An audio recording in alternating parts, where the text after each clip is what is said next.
Soil passing 4.75 mmc was weight as per specification.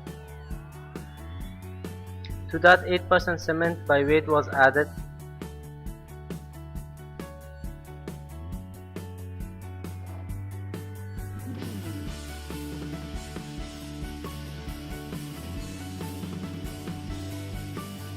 After dry mixing the soil and cement, approximately 15% of water was added. The water content was adjusted such that a ball of soil could be made out of it without it sticking to the hand. The contents were thoroughly mixed in the pan to obtain a homogeneous lumpy mix.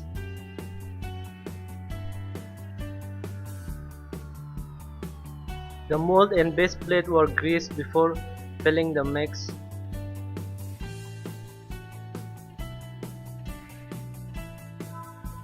The mix was filled in two layers, compacting each layer sufficiently.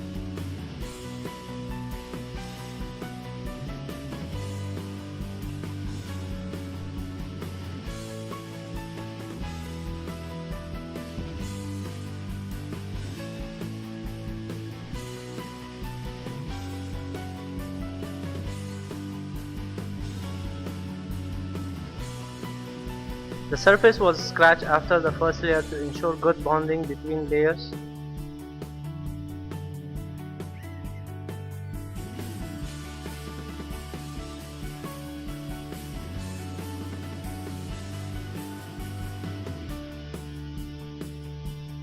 Compacting was done using wooden blocks of approximately brick size and hammering.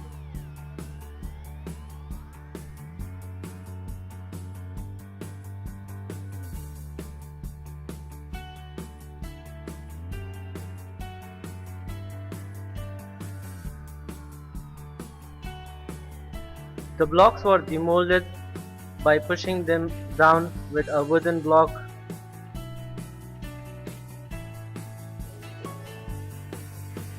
Approximately 1500 bricks of size 101 into 76 into 50 mm were made, which were cured for 28 days.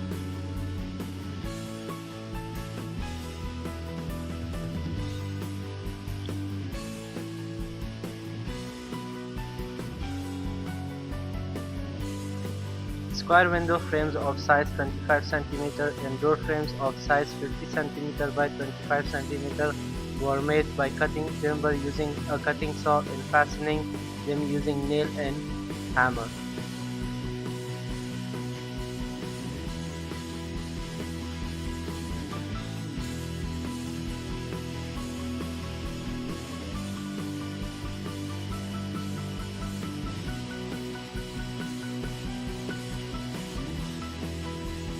The hole spacings on the shock table were measured. The positions of the mild steel channels were then marked, following which the channels were fabricated to the required dimensions.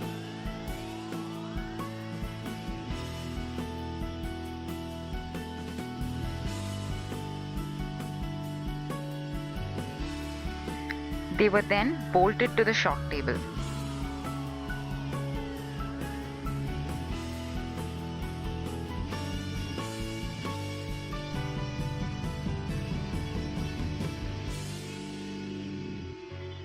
Prior to the commencement of construction, mortar was mixed and the bricks were soaked in water.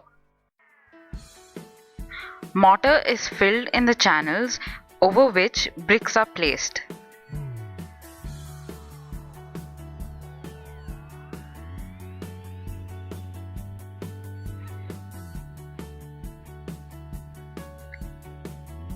The gaps between the bricks were filled with half bricks.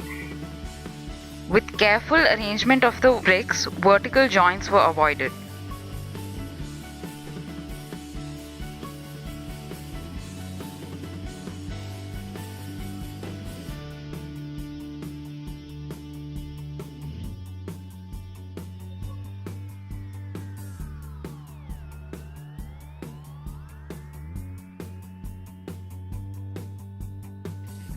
After precise measurement, the door frames were placed at the plinth level and the window frames at the sill levels.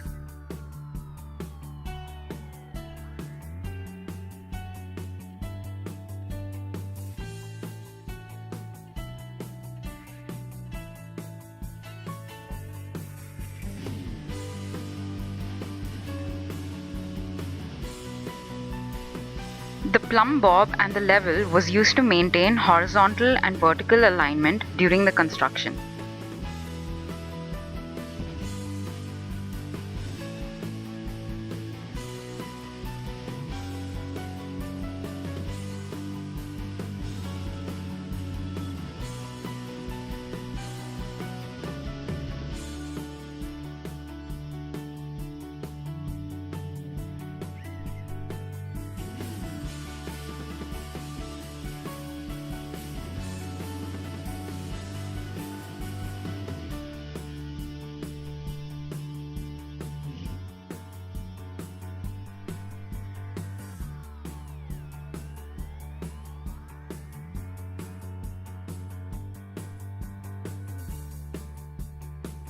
Geogrids were measured and cut to the required length and width. Rich 1:2 mortar was used only at the levels where the geogrids were to be placed.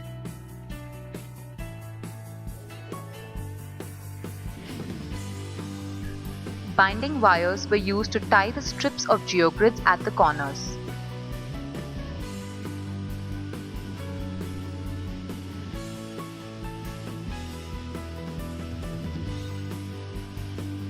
Geogrids were stretched from end to end, ensuring taut placement.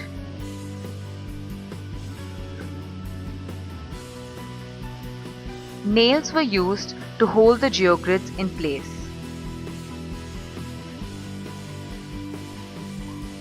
Properties like durability and flexibility make geogrids a potential substitute for steel that is prone to corrosion. The model was reinforced with geogrids at 3 levels, namely the sill level, the lintel level, and the roof level.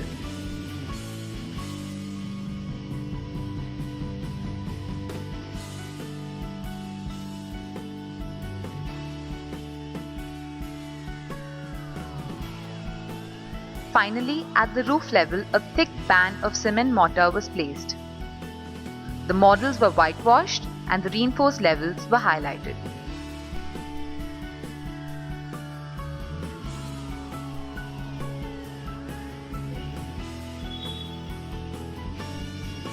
The molds shown were used to make beams and cubes to test the mortar for compressive and flexural strength.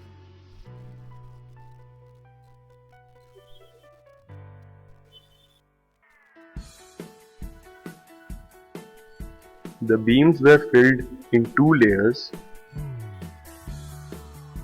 and the cubes in 3 layers, tamping each layer 25 times and finished with a trowel.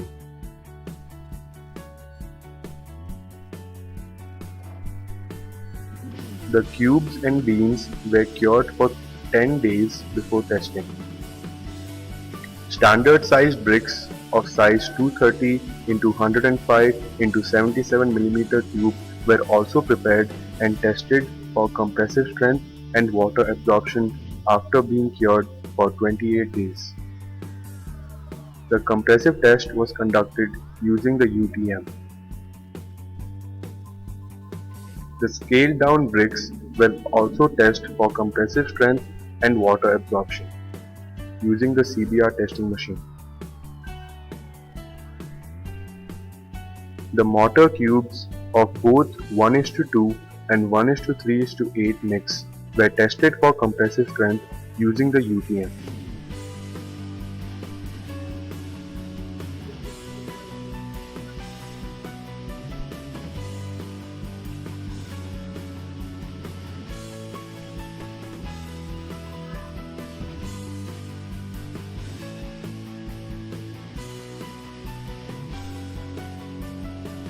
Flexural test was conducted on the mortar beams using the CBR testing machine.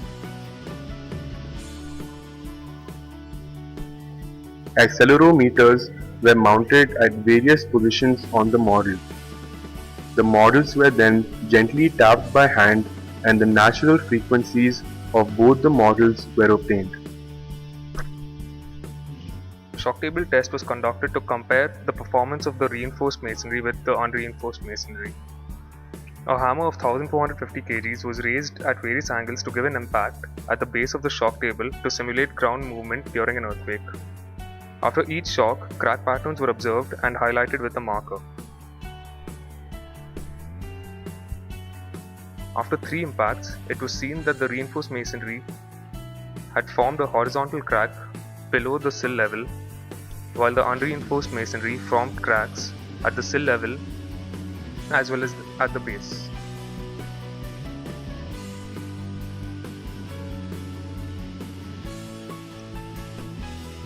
With the next impact, the reinforced masonry gave way below the sill level, while the unreinforced masonry separated above the lintel level.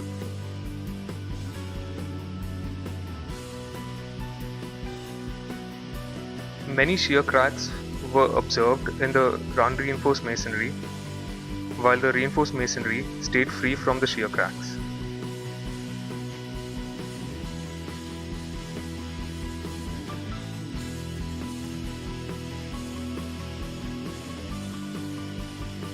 The last impact caused complete collapse of the unreinforced masonry, while the reinforced masonry withstood that impact.